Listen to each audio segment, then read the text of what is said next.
So he presents to the emergency department after this unexpected fainting or syncope episode in the restaurant. He regained consciousness quickly, but he felt somewhat dizzy and lightheaded when sitting up. His physical exam with the EMTs when they arrived, the emergency medical technicians, his blood pressure was 95/45, a very low blood pressure for an 82-year-old man. And look at his heart rate. It's only 35 per minute. That's very slow. He's awake, alert, he knows who he is and where he is and so forth, but feels a little lightheaded and a little dizzy. And when he's brought to the emergency room, there's nothing remarkable about his blood counts or any of his kidney or liver tests. So what's critical in the story here is he has a fainting episode that was unexpected. His blood pressure is quite low.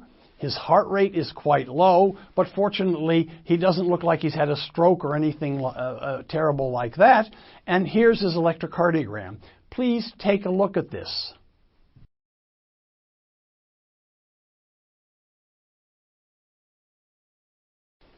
This electrocardiogram shows complete heart block. There's no relationship between the P's and the QRS's.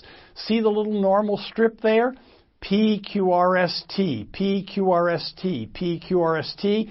Down below, you have P waves randomly floating through and a very slow heart rate from a ventricular pacemaker that has taken over because there's no impulse coming from above, from the sinus node. The treatment for this, of course, is going to be a pacemaker. You might think, well, is this atrial fibrillation? No, because we can see the P waves, so it's not atrial fibrillation. It's complete heart block. And it's certainly not ventricular tachycardia, which would be much faster, and it's not ventricular fibrillation. It is complete heart block. Remember, atrial fibrillation would be very, very irregular.